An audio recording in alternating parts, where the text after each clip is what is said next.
بسم اللہ الرحمن الرحیم، السلام علیکم۔ امید ہے کہ آپ خوش ہوں گے، اللہ آپ کو خوش رکھے۔ میں ہوں اسف اقبال احساس اور آپ دیکھ رہے ہیں اردو دان۔ آج جب ہم اردو نثر کی تاریخ پڑھتے ہیں، اردو نثر کے حوالے سے بات کرتے ہیں تو اس میں داستان کا ذکر بہت ضروری ہوتا ہے، کیونکہ داستان کے بعد پھر ناول، افسانہ، ڈرامے وغیرہ ان کا ذکر آ جاتا ہے۔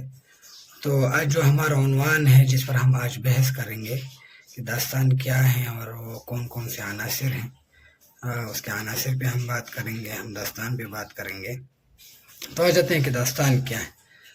کہانی سننے اور سنانے کی روایت اتنی ہی پرانی ہے جتنا خود انسان، یعنی جب ہم چھوٹے ہوتے تھے تو ہمیں کہانیاں لوگ ہمیں کہانیاں سنایا کرتے تھے اور ہم کہانی سنتے تھے، اور کہانی سننے اور سنانے کی روایت جو ہے وہ اتنی ہی پرانی ہے جتنا خود انسان جو ہے وہ پرانا ہے۔ لہٰذا ہر زبان کے نثری ادب کا آغاز داستان یا قصے سے ہوتا ہے۔ ہر زبان کا جب ہم مطالعہ کرتے ہیں، جب ہم ہر زبان کی تاریخ پڑھتے ہیں تو جو ابتدائی چیز ہوتی ہیں جس کے حوالے سے ہم بات کرتے ہیں تو وہ داستان ہی ہوتی ہے۔ داستان ایسی کہانی یا قصے کو کہتے ہیں۔ اب داستان کیا ہے؟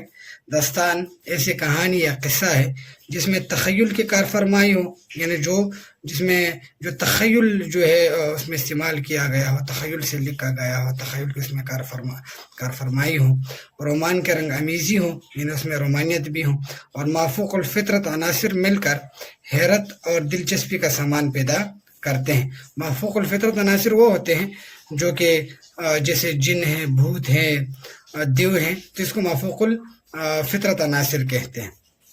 اچھا، تو داستان کیا ہے؟ جس میں تخیل کی کار فرمائی ہو، اس میں رومانیت ہو، جس میں مافوق الفطرت عناصر ہوں، تو جو ہے اور یہ تمام عناصر مل کر جب آپ کے لیے دلچسپی پیدا کرے، دلچسپی کا سامان مہیا کرے تو اس کو ہم داستان کہتے ہیں۔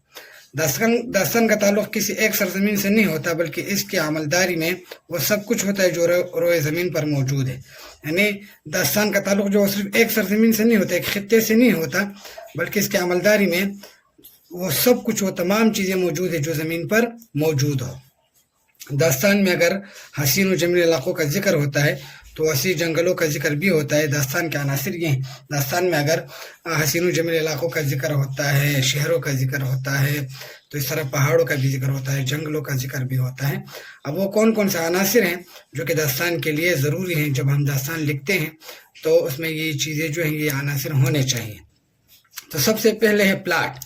پلاٹ کہتے ہیں واقعات کی ترتیب و تنظیم۔ جب ہم داستان لکھتے ہیں تو ہمیں یہ دیکھنا ہوتا ہے کہ ہماری پلاٹ جو ہے وہ مضبوط ہو، اس میں جو ہے ایسا نہ ہو کہ ایک کہانی ایک جگہ ہو، دوسری کہانی دوسری جگہ ہو، اور اس میں جو ہے ہمیں خود پتہ نہیں چل رہا ہو کہ یہ میں کیا لکھ رہا ہوں، اور قاری جب داستان کو پڑھے تو ان کو ایک تھکان سی محسوس ہو۔ تو جو بنیادی چیز ہیں وہ پلاٹ۔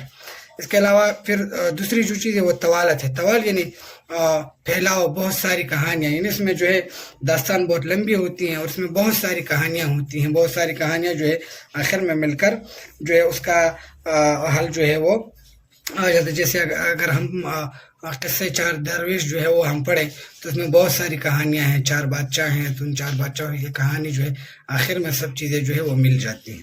اچھا، رومانی فضا، یعنی داستان لکھنے کے لیے ضروری ہے کہ اس میں پیار و محبت کی باتیں ہوں، کیونکہ رومان جو ہے وہ ہر انسان کی فطرت میں ہوتا ہے اور ہر انسان جو ہے وہ رومان پڑھنا پسند کرتا ہے۔ تو ایسا نہ ہو کہ ہمارے جو داستان ہے اس میں رومان نہ ہو۔ تو رومان جو ہے وہ بنیادی چیز ہے کہ آپ کے داستان میں پیار و محبت کی باتیں ہوں۔ مافوق الفطرت عناصر جیسے جھین، بھوت، پری وغیرہ۔ اس کے علاوہ جیسے میں نے آپ کو کہا کہ داستان کی یہ خاصیت ہے کہ اس میں یہ چیزیں جو ہے یہ ہونی چاہیے، جیسے اس میں جن کا ذکر ہو، بھوت کا ذکر ہو، پری وغیرہ کا ذکر جو ہے وہ ہو، جیسے حاتم طائی کا ہم دیکھتے ہیں یا قصے چار درویش دیکھتے ہیں۔ اچھا، مثالی کردار، اچھی خوبیوں والا کردار، یعنی اس میں ایک ایسا کردار یعنی جس کو ہم ہیرو کہتے ہیں، وہ ایک کمال کا انسان ہونا چاہیے، اس میں بہت ساری خوبیاں جو ہیں وہ ہونی چاہیے۔ تو اگر آپ اپنے داستان کے لیے کسی ہیرو کا انتخاب کرتے ہیں تو اس کے لیے یہ ضروری ہے کہ اس میں بہت ساری خوبیاں ہوں اور وہ ایک کمال کا انسان ہو۔ زبان و بیان، یعنی عام لہجہ استعمال کرنا، استعارات کا استعمال وغیرہ۔ جب آپ داستان لکھتے ہیں تو یہ ضروری ہے کہ آپ اس وقت کی زبان استعمال کریں۔ تو اس وقت کی زبان استعمال کرنا اس لیے ضروری ہے کہ لوگ جو ہے آپ کی جو آپ لکھ رہے ہیں، جو آپ لوگوں تک پہنچانا چاہتے ہیں، تاکہ وہ لوگ جو ہے ان کو سمجھے اور ان کو سنیں۔ اخلاقیات، غیر اخلاقی جملوں اور باتوں سے اجتناب، یہ بھی ضروری ہے کہ جب ہم داستان لکھتے ہیں تو اخلاق کے دائرے میں لکھ کر رہ کر لکھیں، اس میں غیر اخلاقی جملے، غیر اخلاقی باتیں جو ہیں وہ نہ ہوں۔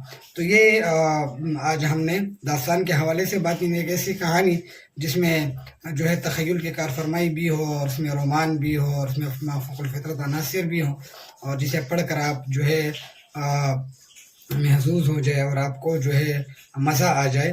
پھر اس کے عناصر کے حوالے سے ہم نے بات کی، جیسے پلاٹ ہے، طوالت ہے، رومانی فضا ہے، مافوق الفطرت عناصر ہے، اخلاقیات ہے، مثالی کردار ہے، زبان و بیان ہے۔ تو یہ تمام چیزیں، تو امید ہے کہ آپ کو یہاں تک سمجھ آ گیا ہوگا۔